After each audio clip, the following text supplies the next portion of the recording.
Hey, welcome to Build with Wakas. Imagine this. You've built your voice agent, you've tested it, it sounds amazing, and you want to deploy it into production. And you do that. Then a real customer calls. And the agent, it just starts lagging, it starts mishearing them, it randomly hangs up at the wrong time.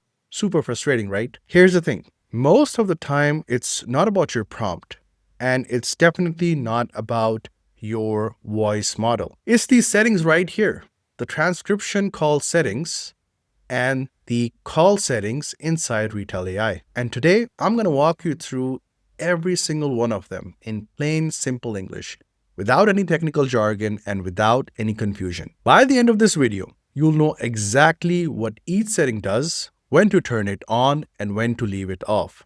So let's get into it. Now, before I touch any of these settings, I want you to picture something. Imagine your voice agent is a person sitting in a call center with a headset. Person is doing three things at all times. Number one is they're listening to what the caller says. Number two is they are understanding the words the caller says. And number three is that they're deciding when to talk, when to wait, and when to hang up. The settings we're about to cover, they control all three of those things. Cool? Let's go. All right, so the first one here is denoising mode. You can think of this like giving your agent better ears. When someone calls from a noisy place, like a busy street, a coffee shop, or a loud office, there's a lot of background noise on the call. Cars honking, there could be people talking, there could be some music playing. When you don't have denoising, your agent hears all of that and it starts getting confused. When you have denoising enabled, it filters out the noise and focuses only on the caller's voice. So you've got three options here. The number one option here is remove noise. What it does is it blocks out sounds like traffic or AC hum, and it's great for most business purposes. Then we have remove background speech. In this case, it also blocks out other people talking in the background, okay? You can use this for call centers, factories, or outdoor services where it's really loud. Your customers are basically calling in from these places, all right? Then we have no denoising. Now, this is no filtering at all, right? You can use this if your callers are always in a quiet place.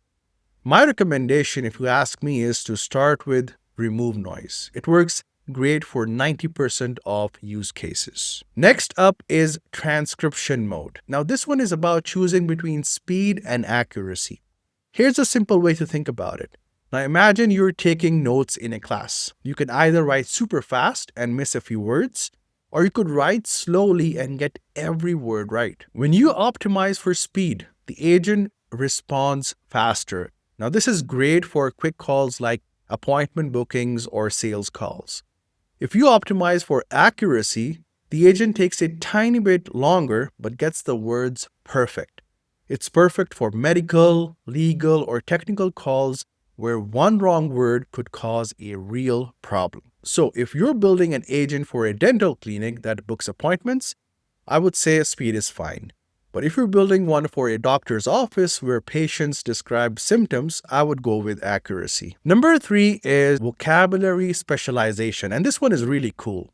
You can think of this like giving your agent a special dictionary based on the industry it works in. If someone calls a dental office and says, I need a consultation for a root canal, the agent here needs to understand medical words like root canal, orthodontics, or cavity. Right? With the medical vocabulary setting on, the agent already knows these words and understands them much better. So right now, Retell AI gives you general and medical. Use medical only if you're building for a healthcare client. For everything else, I would say general works perfectly. The last transcription setting is boosted keywords. And this one is super underrated. For example, imagine your company's name is Smile Care Orthodontics. Now, that's not a common word, right? If a caller says that, there's a high chance the agent could mishear it as something weird like Smile Care Dentist or something like that, right? It could be close enough, but it's not right. So by adding boosted keywords, you're saying, hey agent, pay extra attention to these specific keywords. So you could add things like your company name, your main services, any product or brand names that are unique. And this usually has zero effect on the speed and the cost. It just makes your agent more smarter about the words that matter most to your business. So my tip would be to always add your client's business name and their top 3 to 5 services. It just takes about 30 seconds and it makes a huge difference. All right, so now we are halfway through. Now we can talk about call settings. These basically control how the call itself behaves.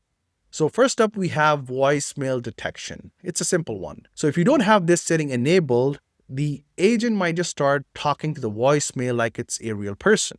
And that's really awkward, it's wasteful, and it really costs you a lot of money. With this enabled, the agent recognizes it's a voicemail and either hangs up or leaves a proper message. The simple rule here is that if your agent makes outbound calls, I would always turn this on. Next, we have IVR hangup. Now, IVR basically stands for those automated phone menus we've all heard, right? Press 1 for sales, press 2 for support, press 3 to hear this again, and all that stuff, right? If your agent calls a business and gets stuck in one of these menus and it doesn't know what to press, it will just sit there being confused and running up all your call costs.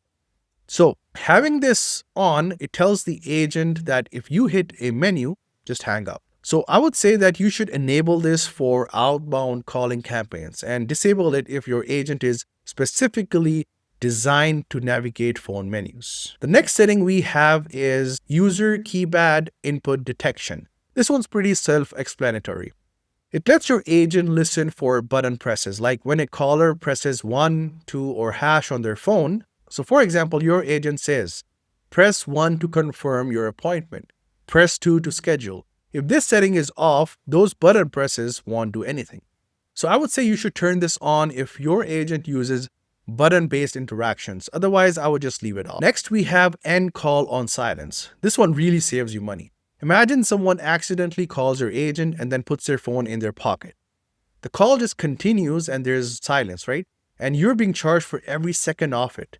This setting here says if nobody speaks for X minutes, hang up.